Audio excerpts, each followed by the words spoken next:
Halo, apa kabar semuanya? Selamat datang di channel Environment Institute bersama saya Mahawan Karuniasa. Nah, di video kali ini kita ngobrol tentang lingkungan.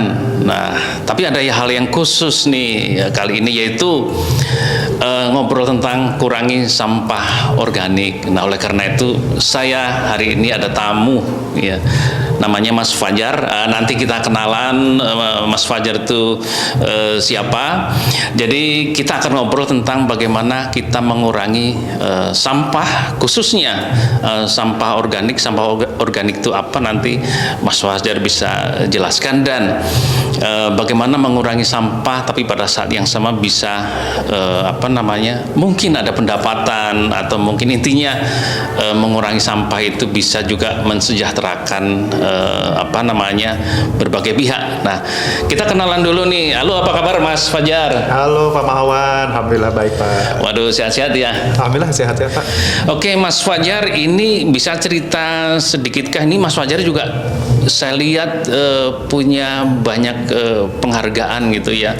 Jadi lulusan teknologi pertanian, terus tertarik di urusan sampah. Penghargaan apa saja sih Mas Fajar yang sudah diterima? Silakan. Pernah beberapa kali memenangi esai terkait dengan pengolahan sampah, gerakan pengolahan sampah, juga ekonomi sirkular juga. Ekonomi sirkular. Lalu juga presentasi di berbagai publikasi, international conference juga. Ada juga beberapa. Luar biasa, internasional kelasnya. Jadi pokoknya jagolah di cerita-cerita tentang sampah. Oleh karena itu saya undang di Environment Institute untuk itu. Nah, Mas Fajar, ini cerita-cerita coba biar teman-teman tahu apa sih yang sekarang dikerjakan dan bagaimana ceritanya. Saya dengar-dengar dulu juga malah kerja di bank gitu ya. Terus bagaimana sekarang kegiatan terkait dengan pengurangan sampah organik ini, Mas Fajar? Ya, kalau dulu memang setelah aku lulus aku sempat kurang lebih 6 tahun kerja di bank. 6 tahun. Itu juga karena sebenarnya dulu saya pernah dapat beasiswa di situ. Beasiswa luar biasa. Jadi ada masa baktinya lah untuk bisa menyelesaikan beasiswa kewajiban gitu ya. Kewajiban. Tapi memang seiring perjalanan saya melihat ada peluang lah di sektor lain, sektor real ya. Karena sebelum sektor keuangan, lalu saya masuk ke sektor real, dan di sini nih terkait sampah ini sepertinya tanda kutip nih seksi sekali gitu ya. Karena semua orang tuh akan memproduksi sampah. Betul. Di saat mungkin barang-barang lain, komoditas tuh ada masa-masa langka, ada masa-masa luber gitu ya suplainya.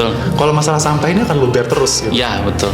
Apalagi ya kita selama kita hidup akan terus memproduksi sampah, dan masyarakat bertumbuh, pendapatan juga naik, dan itu sampah akan berkali-kali lipat juga. Nah, itu sampah itu bertambah karena dua hal. Penduduknya nambah. Nah, orang Indonesia itu sampah perharinya hampir 1 kilo loh. Betul. Hampir 1 kilo per orang. Yang kedua, makin sejahtera, gajinya makin naik, sampahnya makin banyak gitu. Betul. Nah, padahal orang Indonesia itu secara umum kesejahteraannya meningkat ya, Mas Fajar ya. Nah, oleh karena itu sampahnya naik-naik terus. Harus dipangkas, dikurangi. Bagaimana caranya? Nah, itu yang kita bahas hari ini. Nah, untuk kegiatannya sendiri bagaimana Mas Fajar yang dilaksanakan? Apakah punya satu industri kecil atau bagaimana ini? Jadi saya bergabung dengan Pak Sonson. Ini founding father-nya dari kecanaonline.com. Jadi Kecana Online ini menyediakan teknologi pengolahan sampah. Teknologi pengolahan sampah. Ya, organik maupun non organik. Tapi memang yang banyak di request itu memang yang sampah organik. Teknologinya sebenarnya sederhana. Kita pakai teknologi komposter dan juga biodigester. Kalau komposter sesuai namanya dia hasilkan kompos. Lalu biodigester dia menghasilkan biogas. Jadi ada dua nih sampah organik. Sampah organik yang diproses sampah organik, betul. Sampah organik.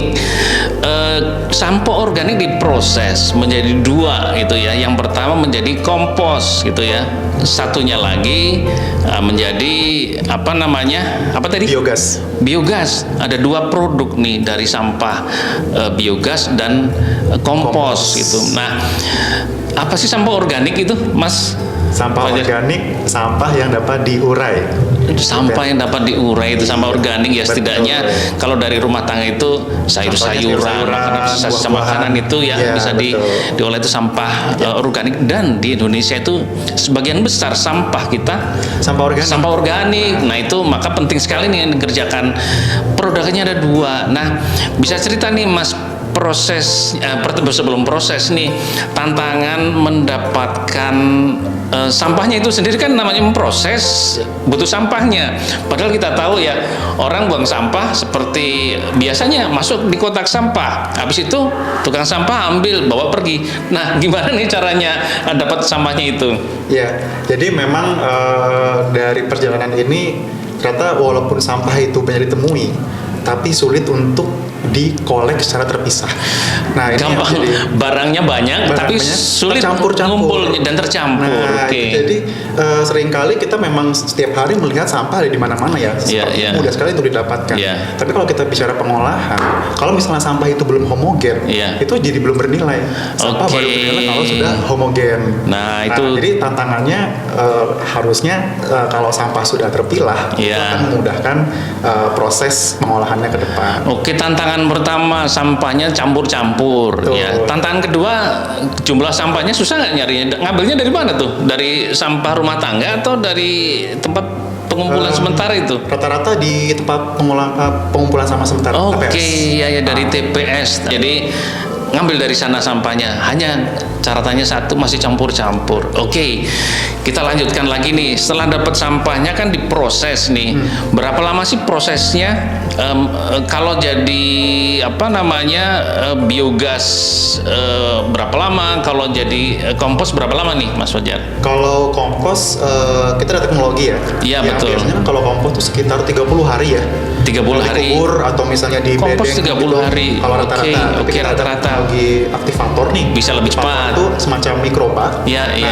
Nah, itu bisa dalam waktu 5 hari sudah selesai. 5 hari, wow, dari 30 hari normal jadi 5 hari 5 hari karena sudah teknologi itu, matang. pentingnya Bisa teknologi. langsung dipakai, iya. Oke, nah kalau biogas, Kalau biodigester ini agak lama karena Oke, ada proses berapa lama itu? fermentasinya sampai 20 hari.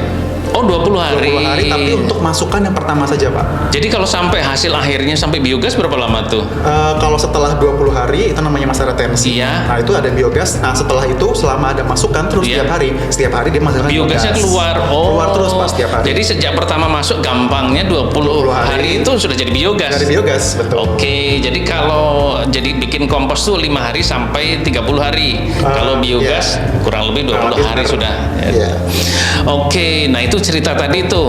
Ngumpulin sampahnya ada tantangan, prosesnya ada waktu, ada biaya tentunya pasti.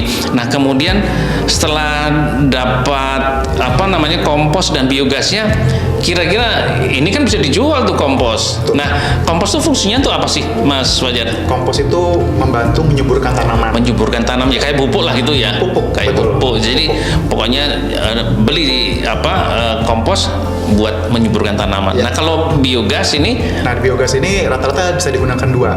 Biogas bisa langsung dipakai energi panas untuk nyalain kompor. untuk kompor. Untuk masak. Untuk dan segala masak, macam bisa. betul. Yang kedua masuk ke genset itu untuk Ke menghasilkan genset. listrik. Untuk listrik luar biasa. Jadi dari sampah bisa kembali untuk kita masak, bisa kembali kita untuk listrik nih. Betul. Nah, luar biasa. Nah, tantangannya nih, tantangan bagaimana produk itu bisa dijual atau ada yang beli itu gimana tuh tantangannya? Kalau dijual, biasanya kalau langsung dijual kompos ya. Kompos yang bisa langsung jual ya, orang bisa jual. datang beli Betul. gitu. Oke, Dia sebagai oke. media tanam untuk Iya, tanam iya. apapun bisa. Iya. Tapi kalau untuk biogas, memang karena ini belum masif ya, belum banyak belum nih orang banyak. pakai biogas, Oke, jadi oke. lebih ke mengurangi pengeluaran. Jadi nggak Mengurangi perlu bayar pengeluaran. listrik, Oke. udah bisa pakai listrik sendiri dari Waduh, biogas. keren, gitu. keren. Jadi kalau belum bisa dijual, pakai sendiri, Betul. bisa hemat, ya Hemat kan dari listrik. sampah bisa jadi listrik luar Iya. biasa. Nah ini kira-kira ini kan Mas Fajarnya kan anak muda ini, artinya banyak juga pasti anak muda yang lain masyarakat bisa melakukan hal ini. Kira-kira bagaimana itu bagi anak-anak muda yang ingin ikut ke seperti ini, mudah atau sulit sih sebenarnya? Sebenarnya nggak susah ya, nggak susah sebenarnya, Iya. karena teknologi pengolahan sampah itu sudah banyak diketahui orang. Teknologinya sudah banyak. Sudah banyak. Kayak Oke. kompos ya semua orang tahu ya. Semua orang tahu, Cukup betul. dipendam jadi kompos. Betul. Tapi memang akhirnya tinggal kemauan kita untuk menjaga lingkungan. Nah, Ya. ini yang perlu kita kembangkan, apalagi di generasi muda, untuk kita sama-sama menjaga lingkungan dengan teknologi yang sudah ada, apalagi itu bisa menghasilkan cuan juga. Wah, gitu. oke. Jadi mengolah sampah turut melestarikan lingkungan, tapi memperoleh atau menambah pendapatan luar biasa. Nah, kira-kira nih Mas Fajar, kalau nanti akan banyak yang ingin ikut sampah, sekali lagi sampah di Indonesia pasti meningkat karena orangnya bertambah. Yang kedua, kesejahteraannya meningkat. Oleh karena itu, apa yang dilakukan Mas Fajar ini dan mungkin juga sudah banyak pemuda yang lain, kalau itu dilakukan kira-kira yang memudahkan apa sih sehingga masyarakat nih, semua masyarakat yang menghasilkan sampah bisa punya kesadaran atau membantu memudahkan para pemuda yang melakukan hal itu. Artinya apakah tadi masalahnya sampahnya tercampur. Nah, kira-kira sarannya gimana nih kepada para pembuang sampah gitu ya? Ya kita semua, pembuang semua. Oke, gimana caranya nih biar memudahkan urusan itu? Kita biasakan dari rumah itu untuk memilah sampah. Waduh. Minimal sampah organik kayak sayuran, makanan dengan sampah plastik atau kardus atau kertas. 2 tempat sampah itu disediakan, satu untuk sampah basah atau organik, yang satu lagi untuk sampah kering.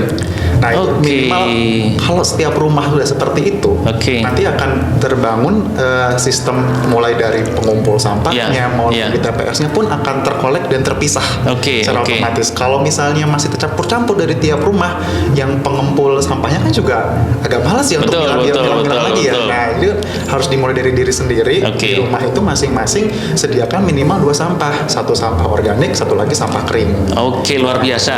Kata kuncinya adalah pilah sampah dari rumah. Betul. Nah, itu untuk memudahkan para pemuda melestarikan lingkungan melalui pengolahan sampah, dan tidak hanya itu sebagai satu kegiatan yang mengeluarkan biaya, tapi sebaliknya malah memperoleh pendapatan dan keuntungan. Luar biasa. Oke, terima kasih Mas Fajar. Saya kira sangat bermanfaat untuk berbagi tentang pengolahan sampah organik ini atau mengurangi sampah, karena itu sampah yang paling banyak di Indonesia. Saya kira itu Mas Fajar, terima kasih banyak. Teman-teman semuanya ikuti terus channel Environment Institute untuk ngobrol-ngobrol lingkungan, agar lingkungan kita tidak hanya lestari tapi masyarakat kita semakin sejahtera. Oke, sampai ketemu lagi di video-video berikutnya.